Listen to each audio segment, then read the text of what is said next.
111편이 여호와 경외함이 지혜의 근본이라고 이야기를 했고 112편은 여호와를 경외하며 그의 계명을 크게 즐거워하는 자는 복이 있도다.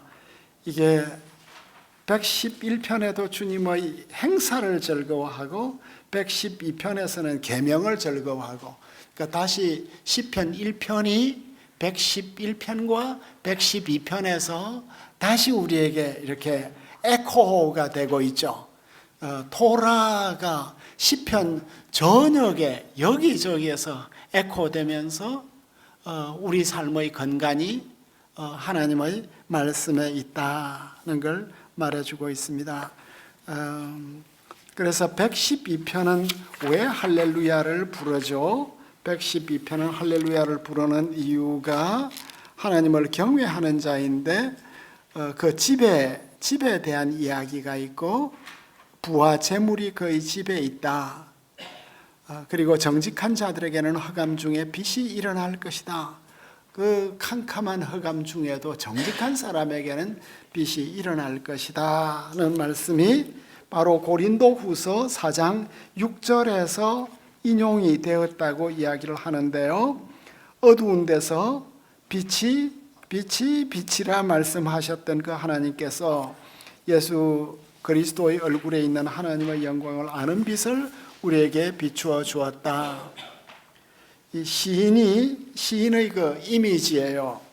정직한 자에게는 흑암 중에 빛이 일어난다. 이 일어난다가 뭘까요?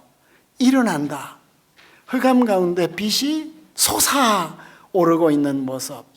이 솟아오르는 이 단어는 채소가 땅에서 이렇게 푹푹 치솟아 오르는 엑사나 텔로라고 말하고 있습니다. 의인이 깊은 흑암 가운데 있었지만 동쪽 하늘에서 빛이 이제 솟아나면서 온 누리를 광명하게 이렇게 비추는 이 모습이 의인의 삶으로 묘사되고 있습니다. 그러니까 111편의 할렐루야는 하나님이 주인공이고 112편의 주인공은 정직한 자들에게 나타나는 하나님의 은혜. 요 점이 좀 독특하지 않습니까? 그래서 111편은 하나님 중심적 시인데 112편은 인간 중심적 시라고 할 수 있어요. 111편은 176페이지가 되겠습니다. 112편으로 벌써 넘어왔는데 111편은 주님의 성품과 능력을 노래하고 112편은 주님을 경외하는 자의 성격과 특성을 잘 드러내고 있습니다. 반 루벤이라는 학자는 112편의 시인은 하나님의 형상이며 하나님을 본받는 자임을 가르쳐 준다. 그러니까 신자가 되면 크리스찬은 그리스도를 본받고 따라가는 사람이죠. 이 두 시편을 연결하는 것이 주님을 경외함이 되겠습니다. 참된 지혜는 주님을 공경하는 자리에서 만나는 자리이고 그 자리는 이해의 자리라기보다는 실천의 자리이고 지혜는 계명을 순종하는 열매로 맺히고 있습니다. 예수님께서도 산상설교를 통해서 믿음의 자리가 실천에 있음을 우리에게 가르쳐 주었습니다. 그래서 111편을 통해서 우리는 하나님의 아들 예수 그리스도께서 그를 경외하는 자들에게 모든 언약을 다 지켜주는 것을 보고 112편에서는 참 예수님이 한 명의 인간으로서 어떻게 살았는가. 그는 자비롭고 긍휼 많고 의로운 삶을 살았다. 이 표현이 너무나 독특하지 않아요? 자비롭다, 긍휼이 많다, 의롭다. 이건 누구에 대한 설명이에요?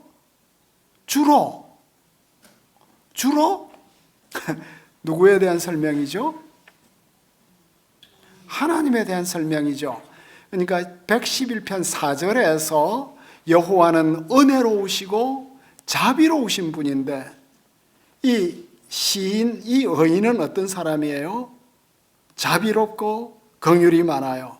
은혜를 베풀고 구워주는 자가 잘 된다.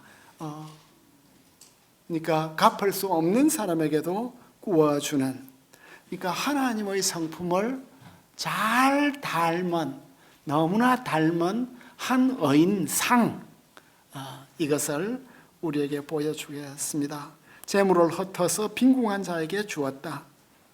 그의 의가 영구히 있고 그의 뿔이 영광 중에 떨릴 것이다. 그런데 악인은 이를 보고 한탄하고 이를 갈면서 소멸될 것이다. 그 의인과 악인의 삶을 이렇게 대비해 주고 있습니다.